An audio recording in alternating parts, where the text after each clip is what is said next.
जय मसीह की। आज हम सीखेंगे प्रभु के वचन से कि प्रभु का वचन हमारे जीवन में क्या काम करता है। प्रभु का वचन हमें पाप से अलग करता है। कब? जब हम वचन पढ़ते हैं तब प्रभु का वचन को हम सुनते हैं, मानते हैं और मनन करते हैं, तब वो वचन हमें क्या करता है? पाप से अलग करता है।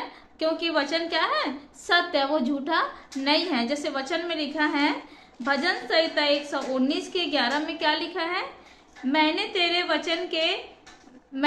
वचन को अपने हृदय में रख छोड़ा है। प्रभु का दास क्या कहता है? मैंने तेरे वचन को अपने हृदय में रख छोड़ा है कि तेरे विरुद्ध पाप ना करूं। तो हम भी जब वचन पढ़ते हैं तो हमें भी निर्णय करना चाहिए कि प्रभु तेरे वचन के विरुद्ध मैं पाप ना करूं। अगर हम निर्णय करेंगे तब हम पाप से बचेंगे, नहीं तो हमसे क्या क्या पाप होगा। क्योंकि हम संसार में रहते हैं तो संसार के अभिलाषाओं में पड़ के हम क्या हो जाएंगे? एक दिन मृत्यु आ जाएगी। जैसे वचन में लिखा है याकूब 1:14 और 15 में, है ना। याकूब 1:14 और 15 में क्या लिखा है?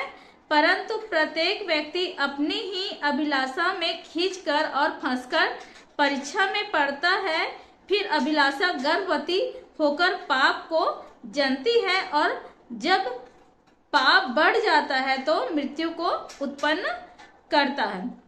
जब पाप बढ़ जाता है तो क्या होता है? मृत्यु को उत्पन्न करता है। जैसे क्या लिखा है? प्रत्येक व्यक्ति, है ना, प्रत्येक व्यक्ति अपनी अभिलाषा में खींचकर। तो हम सब मनुष्य का अभिलाषा क्या होता है? सबसे पहले तो व्यभिचार होता है। व्यभिचार में दुनिया सब लोग क्या है? व्यभिचार में पड़े हैं और प्रभु से क्या हो गए हैं? दूर हो गए हैं। मैं एक ठो गवाही बता रही हूँ। मैं कितने लोग को देखी हूँ कि क्या किए उन लोग? पाप में पड़ गए। जैसे कि एक लड़का और लड़की, कई लोग ऐसे कि लड़का उम्र में कम है और लड़की उम्र में ज़्यादा है, या फिर लड़की बहुत कम है या लड़का उम्र में बहुत जैसे बुजुर्ग हो गए हैं। तो ये क्या हो गए? शरीर की अभिलाषाओं में पड़कर व्यभिचार में पड़ गए। और क्या किए इन लोग? व्यभिचार भी किए। फिर उसके बाद क्या हुआ? जब समय बीतता गया उसके बाद एक दूसरे से झगड़ा होना, लड़ाई होना, फिर बदनामी होना। फिर कुछ लोग ऐसे हो गए कि जहर खा लिए या फिर फांसी लगा के क्या कर लिए? आत्महत्या कर लिए। तो वो तो आत्महत्या कर लिए, शरीर में भी नष्ट हो गए और आत्मा में भी क्या हो गए? नष्ट हो गए। तो अपने जीवन में ऐसा दिन आने ना दे कि आप क्या हो जाए? मर जाए। क्योंकि प्रभु का वचन आप तक क्या हुआ है? पहुंचा है। इसलिए क्या करें? आप शरीर के अभिलाषाओं पर ना पड़े, क्योंकि शरीर का अभिलाषा हमें कहाँ ले जाती है? मृत्यु की ओर। जैसे लिखा है ना कि परंतु प्रत्येक व्यक्ति अपनी ही अभिलाषा में खींचकर और फंसकर, है ना। कब फंसकर? जब व्यभिचार करते समय उनको समझ नहीं आता, क्योंकि आकर्षण रहता है शरीर का, मन का अभिलाषा। और जब वो पूरा होता है फिर क्या होता है? बाद में दोनों के बीच में झगड़ा होता है और दोनों फंस जाते हैं। फिर क्या होता है? हम लोग परीक्षा में पढ़ते हैं, कई प्रकार की परीक्षाओं में पढ़ते हैं, बदनामी में पढ़ते हैं। फिर क्या होता है? वह अभिलाषा गर्भवती होकर पाप को जनती है ना, पाप को जनती। तो क्या होता है? छोटा छोटा पाप करते करते हम बड़े बड़े पाप करते हैं। और क्या होता है? झूठ बोलना शुरू कर देते हैं। हम अपने घर द्वार में ध्यान नहीं देते हैं और क्या होते हैं? झगड़ा होते हैं। और क्या होते हैं? आत्महत्या कर लेते हैं। और प्रभु से हम क्या होते हैं? है ना, दूर हो जाते हैं। क्योंकि हम अपने आप क्या करते? खत्म कर देते हैं। क्योंकि वचन में क्या लिखा है कि जीवन और मृत्यु परमेश्वर के हाथ में है। इसलिए हम अपने आप को नाश नहीं कर सकते, क्योंकि परमेश्वर ने जो जीवन दिया है, तो प्रभु ने हमको वचन बताया है ना, क्या कि मैंने तेरे वचन को अपने हृदय में रख छोड़ा है कि तेरे विरुद्ध पाप ना करूं।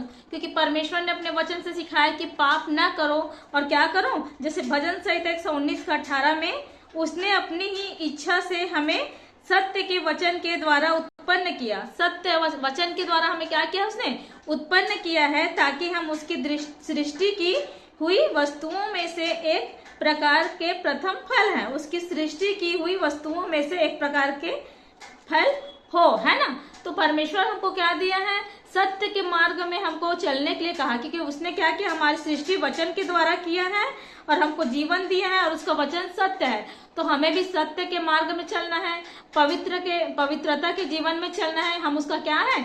फल है। हमें क्या करना है? परमेश्वर के विरुद्ध हमको नहीं जाना है। हमको अपनी अभिलाषाओं में नहीं पड़ना। हमारी अभिलाषाएं तो बुरे ही हैं, अच्छे नहीं हैं, लेकिन परमेश्वर का विचार हमारे लिए क्या है? पवित्र है और अच्छा मार्ग है, और हमारे लिए क्या है? अच्छा जीवन वो देना चाहता है। तो आप संसार के अभिलाषाओं में ना पड़े, क्योंकि वो व्यभिचार की ओर ले चलता है और हमको कुछ दिखाई नहीं देता है, और बाद में हम क्या करते हैं, पछताते हैं, क्योंकि पूरा बदनामी हो जाता है और सह नहीं पाते, और हम क्या करते हैं, आत्महत्या कर लेते हैं। तो आज भी आपके पास समय है, अगर आप व्यभिचार में पड़े हैं तो आज अभी अपने अभिलाषाओं को आज के दिन छोड़ो और अपने जीवन को प्रभु को दे दो। वचन पढ़ो, प्रभु की स्तुति करो, आराधना करो, महिमा करो।